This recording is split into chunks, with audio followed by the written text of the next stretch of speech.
Welcome to a deep dive Oh, into the world of pirates. okay. Get ready to have some of your preconceived notions challenged, because we're about to uncover the real stories of two infamous women, Anne Bonny and Mary Read. Wow. We'll be exploring the golden age of piracy, Huh? roughly 1670 to 1730, Yeah. using some pretty amazing sources. Hmm. Trial transcripts, first-hand accounts from those who crossed paths with these women, and even a letter from a pirate Oh, wow. to his mother. Okay. To help us navigate these waters, we have an expert on the history of piracy.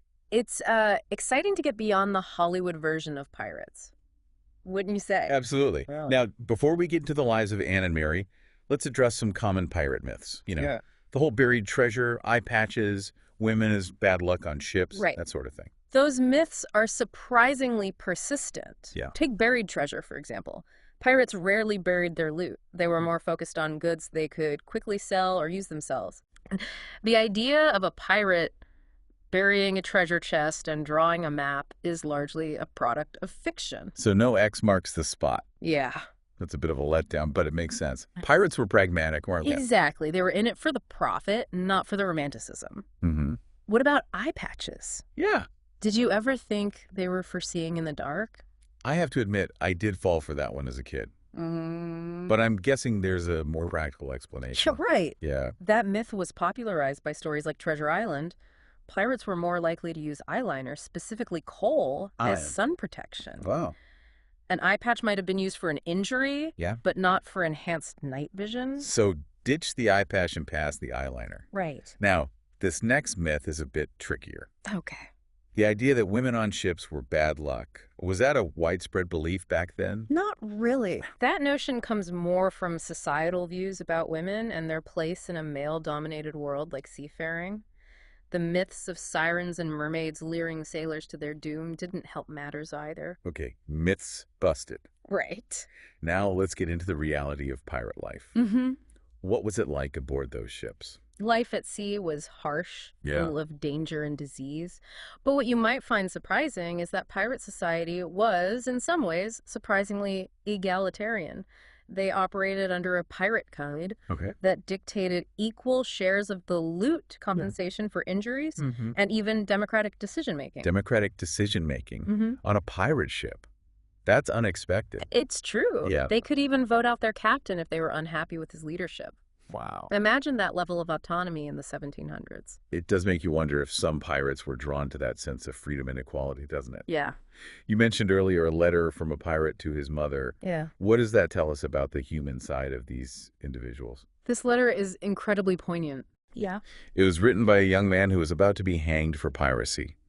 He expresses regret, concern for his children, and asks his mother to remember him. Oh. He even lists the few possessions she'll receive: shirts, buckles, a hat. Yeah. It's a stark reminder that these were real people with families and lives beyond the romanticized image. That's heartbreaking. It's easy to forget the human cost when we think about pirates and their exploits. Exactly. Yeah. And it's something to keep in mind as we delve into the lives of Anne Bonny and Mary Read. Now, you might be surprised to learn that Anne's path to piracy started with a rather unconventional love story. Okay. She was born in Ireland, Okay. but ended up the daughter of a plantation owner in the American colonies. Oh, wow. Even as a girl, she was known for her rebellious spirit. It seems she was always destined to defy expectations. So how does a plantation owner's daughter become a pirate? The exact details are a bit murky, Yeah. but Charleston's bustling port, Mm-hmm. which was known for its pirate activity, Likely played a role. That's where Anne met John Rackham, the pirate who would change her life. Okay, I'm on the edge of my seat. Okay. Tell me more about this John Rackham and their connection. Anne was actually married to a sailor named James Bonny at the time. They lived in Nassau, Right. another hub for pirates. But Anne was drawn to the charismatic Rackham, and he Oh. was smitten with her. So, a love triangle in the high seas. It sounds like something out of a movie. It does, doesn't it? Yeah. Rackham wanted to buy Anne from her husband, a Right. practice known as wife selling, which was surprisingly common in the Caribbean back then. Oh, wow. But the governor disapproved and threatened to punish Anne if they went through with it.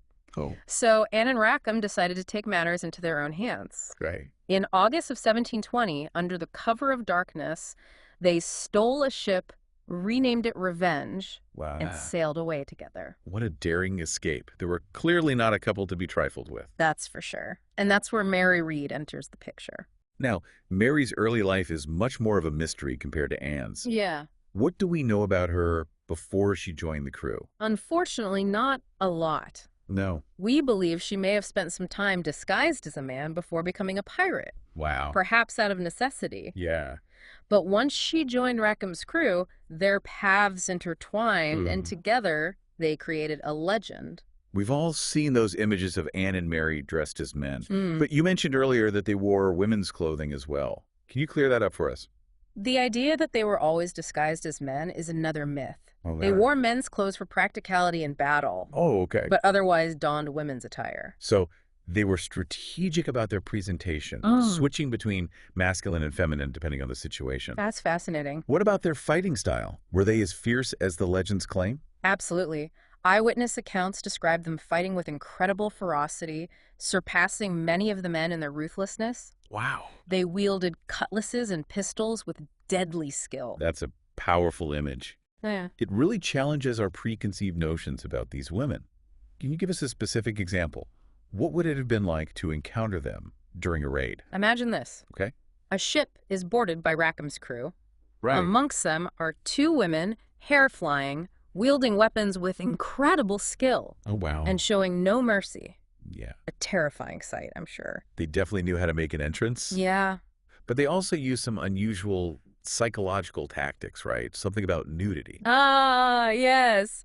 This is a detail that often gets left out. Oh. Anne and Mary were known to fight with their shirts open, Oh, wow. exposing their breasts to intimidate their victims.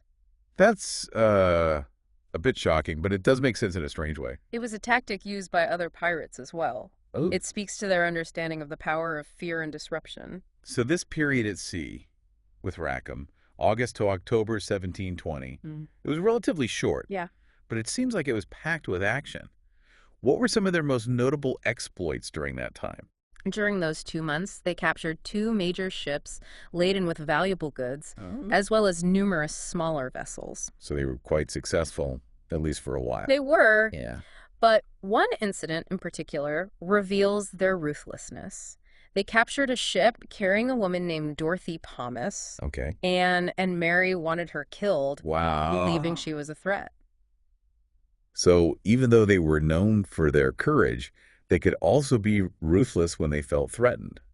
That's something that often gets overlooked in the more romanticized portrayals, isn't it? It is, but it's an important part of their story. What happened to Dorothy Thomas? Did they end up killing her? No. No. Rackham, showing a rare moment of mercy, Oh. decided to spare her life. Okay. A decision that would come back to haunt them later, as you'll see. Their capture was quite dramatic as well. Yeah. They were caught off guard during a celebration. Oh, no. Talk about bad timing. Yeah. What happened? After their second major capture, Okay. they anchored in Negril Bay, off the coast of Jamaica. To celebrate. Unfortunately for them, Yeah. 2 pirate hunters had been tracking them. No. They found the crew drunk and unprepared for a fight, Uh-huh. while most of the crew, including Rackham, cowered below deck. Yeah. Anne and Mary put up a fierce resistance. Wow. They fought side by side against overwhelming odds. Wow, what a final stand. Even in defeat, they managed to impress their captors. They did.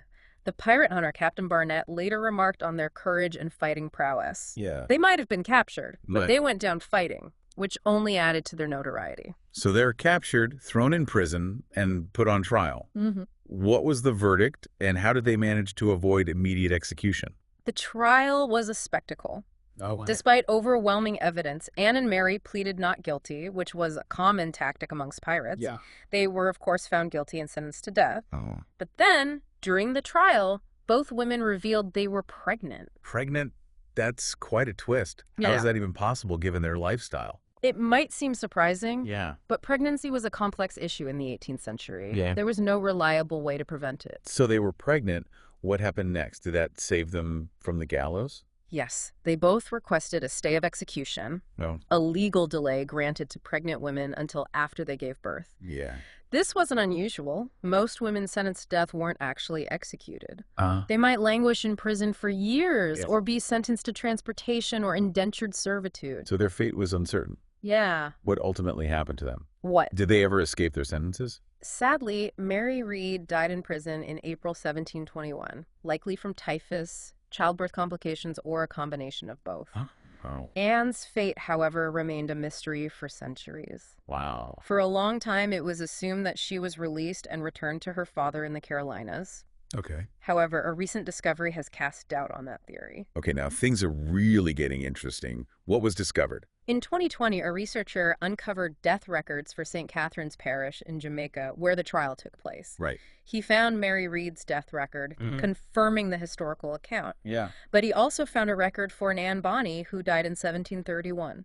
So there's a chance that Anne Bonny lived out the rest of her life in Jamaica. That completely changes our understanding of her story. It does. It's a reminder that history is constantly being rewritten as new evidence emerges. We might never know for sure what happened to Anne after her imprisonment, but this discovery opens up fascinating possibilities. I love how these deep dives challenge what we think we know, Yeah, but we've only just scratched the surface of Anne and Mary's story. right. Welcome back to our deep dive into the lives of Anne Bonny and Mary Read.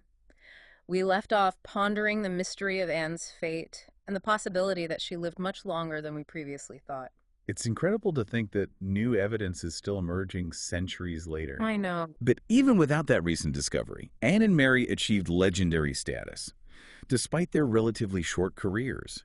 How did these two women become such prominent figures in pirate lore? Their legend was solidified by a book published just a few years after their capture, A General History of Pirates, 1724, by Captain Charles Johnson. Okay.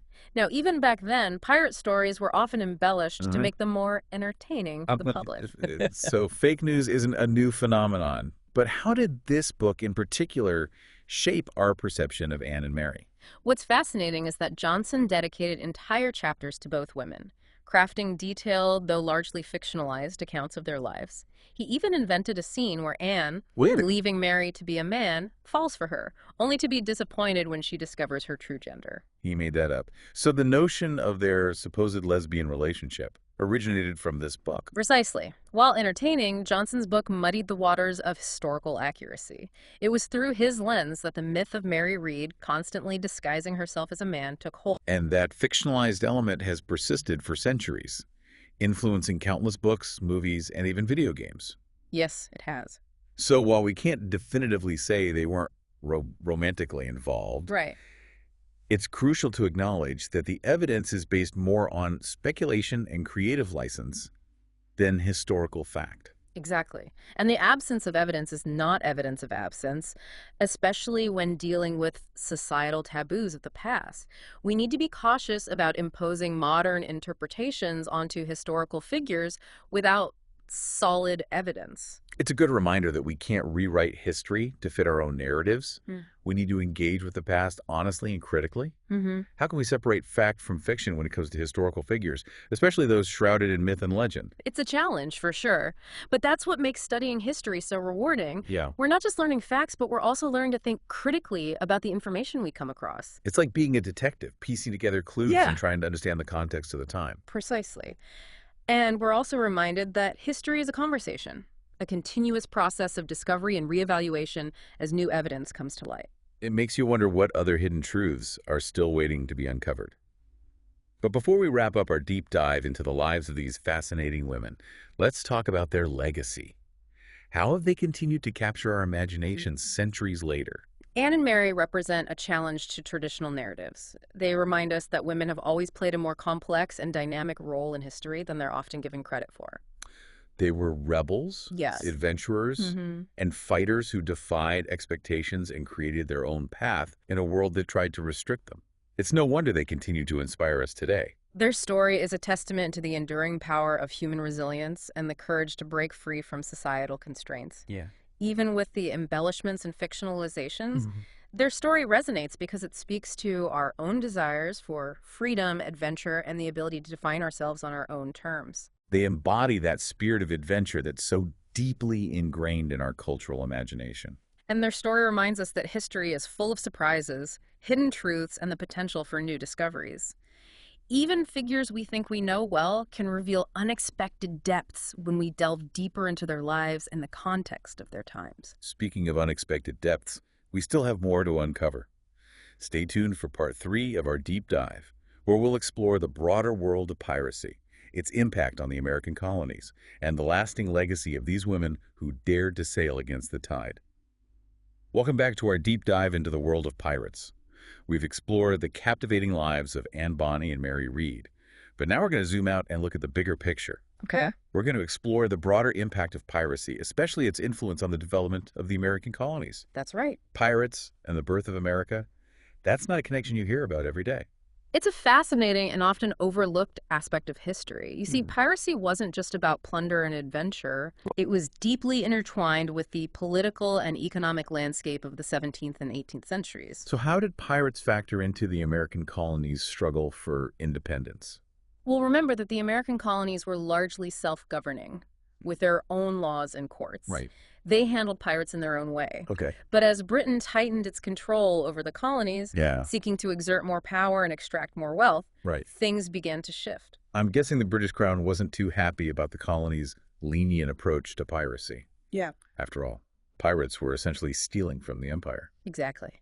At the turn of the 18th century, Britain cracked down on piracy, Okay. demanding that the colonies enforce English laws to the letter. Yeah. This created a lot of resentment among the colonists, Yeah. who felt their autonomy slipping away. It's almost like a different version of no taxation without representation. Yeah. In this case, it's more like no pirate trials without our own laws. That's a great analogy. The colonists argued that applying English law verbatim was impractical in America. Right. The circumstances were different. The Mhm. terrain, the economy, the culture. Mhm. They warned that these restrictions would push people toward piracy out of desperation and anger. What about the Navigation Acts? Yeah. Those were designed to regulate colonial trade, right? Yes. Did they also play a role in this? Absolutely. The Navigation Acts were a series of laws that restricted colonial trade. Okay. They required that goods be shipped through England, where Right. they were heavily taxed. Wow. This angered colonial merchants who saw their profits dwindle and their freedom to trade curtailed. Yeah. Think about it. If you were a colonial merchant and could get a better price selling your goods directly to, say, the French or Dutch, Right. but were forced to go through England and pay hefty taxes, wouldn't you be frustrated? It would certainly make you consider alternative options. So in a way, Britain's attempts to control the colonies backfired. They ended up driving some colonists toward a life outside the law on the high seas. Precisely. Piracy became a form of resistance, Okay. a way to defy an increasingly oppressive empire. It also offered opportunities for those who felt excluded or stifled by the rigid social hierarchy of the time. So these romanticized figures from the past, Yeah. these pirates, actually had a real impact on the course of history, shaping events in ways we might not always recognize. Absolutely. Wow. Their defiance of authority, their pursuit of wealth and freedom, their challenge to traditional hierarchies all contributed, even indirectly, to the growing unrest in the colonies that eventually led to the American Revolution. It's incredible to think about how these individual stories and choices connect to these larger historical movements. It's a good reminder that history is rarely black and white, isn't it? Exactly. It's full of shades of gray, where individuals and events can have both positive and negative consequences, intended and unintended.